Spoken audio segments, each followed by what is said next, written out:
চলে এসেছে চাঁদপুরে। এইখানে ইলিশের বাজার এবং ইলিশ নামে পরিচিত এই চাঁদপুরে ইলিশ কিনতে এসে বহু মানুষ পড়েছে প্যারাশানে। যেমন আমিও তাজা ইলিশ খেতে এসে পেয়েছি বাসি ইলিশ, তাও খেতে হয়েছে হোটেলে। এমন ভাবে খেয়েছি, ইলিশ খেয়েছি না পাঙ্গাস খেয়েছি তাও অনুভব করার বিষয়। আজকেই আমরা এই বিষয়ে কিছু আপনাদেরকে তথ্য দিয়ে যাব অন্যদিকে চাঁদপুরের লাইনে। এই চাঁদপুর একমাত্র ঘোরার জায়গা, সৌন্দর্য জায়গায় এবং এখানে রয়েছেন। এই যে একটি গাছের তলে দাঁড়িয়েছি, অসাধারণ বাতাস। এই গাছটির তলে আসলে আপনি যত রকমই আপনার ক্লান্তি আপনি এখানে এক সেকেন্ডের মধ্যে দূর হয়ে যাবে, কারণ 7 মোহনার বাতাসের আপনার গাটায় একদম শীতল হয়ে যাবে। এই চাঁদপুরে দেখতে এসে বিভিন্ন রকম মানুষে উপভোগ করে, কেউ বা ট্রেনে, কেউ বা লঞ্চে এবং কেউ বা বিভিন্ন কাজে ক্ষেত্রে আমাদের মাঝে চলছে এই চাঁদপুরের দৃশ্যমান।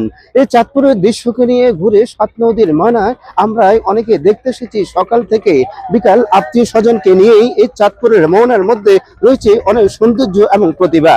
বিভিন্ন জায়গা থেকে মানুষ আসে, বিভিন্ন জায়গা থেকে মানুষ ঘোরার জন্য এই চাঁদপুরের মানা থেকে অনেক সৌন্দর্য।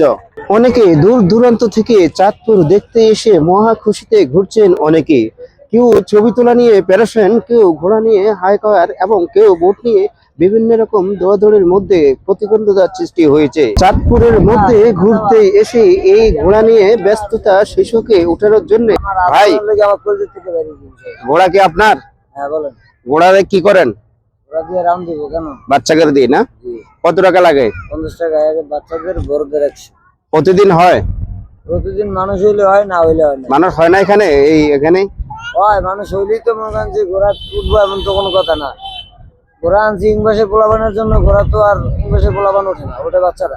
ধন্যবাদ। সবারই একই কন্ডিশনে এই চাঁদপুরে ঘোড়া নিয়ে ব্যস্ততা থাকেও বাচ্চাদেরকে নিয়েও চড়ানোর জন্য এসেছে ঘোড়ার কারবার। দূর দূরান্ত থেকে ছুটে আসা এই পর্যটক প্রেমীরা শুধু চাঁদপুর নয়, অনেকেই অনেক জায়গায় থেকে আসলো, কিন্তু চাঁদপুরের সৌন্দর্যটা অনেক সুন্দর, মনোরম পরিবেশ বা দেখার মতোই অসাধারণ জায়গা। এই জায়গাতে বেশিরভাগ বাচ্চাদেরকেও নিয়ে আসে, মা বাবা সবাই ঘোরার জন্য এই চাঁদপুরকে সুন্দরভাবে বেছে নিয়েছে। পর্যটক স্থানের মধ্যে যে সুন্দর জায়গা রয়েছে, উপরে এবং নিচে সবাই সারিবদ্ধভাবে ঘোরার জন্য প্রস্তুতি। এবং এই গাছের নিচে ছায়ার তলে বসে অনেক কিছুই চিন্তা ভাবনার বিষয় অনেকে দেখে। কেউ বা প্রেমিক প্রেমিকা, কেউ বা আত্মীয় স্বজন, কেউ বা স্বামী স্ত্রী এবং কেউ বা ভাই বোন, সকলে মিলেই এই চাঁদপুর উপভোগ করতে এসে মোবাইলের ব্যস্ততা এবং ছবি নিয়ে প্যারাশনে, কেউ বা ছবি এমনি তুলছে, কেউ বা ছবি ওইদিকে ভিডিও করারও লাইন রয়েছেন। এই যে গাছটার নিচে আমরা দাঁড়িয়ে আছি, অনেক পুরনো গাছটা বা সুন্দর মনোরম পরিবেশে গাছের নিচে আসলে অনেক ভালো লাগে এবং ঠান্ডা পরিবেশে এই গাছের নিচে সারিবদ্ধভাবে বসে বসে হাওয়া খাচ্ছে, কেউ বা ছবি নিয়ে ব্যস্ত, কেউ বা কথা নিয়ে ব্যস্ত এই নদীর পাড়ে। এবং আমরা দূর দূরান্ত থেকে ছুটে এসে বিভিন্ন কায়দা এবং ফলে অনেক কিছু দেখতে পেয়েছি, যার ফলে কিছু বলা যাচ্ছে না। দুনিয়া আনন্দময়, যার মনে জানালয়। এইভাবে চলছে এই বিভিন্ন পর্যটকের পার্কে। প্রতিদিন বিকাল বেলায় মানুষের ভিড়াভিড়ি দেখে আমরা হতভাগ্য হয়েছি এই চাঁদপুরে এসে। এমন সাজগোজে করে বসে থাকে, বেশিরভাগ প্রাণ নম্বরে সম্পর্ক থাকে এইখানে দেখার ফলে অনেকের সাথে যোগাযোগ ঘটে এই চাঁদপুর নদীর পাড়ে।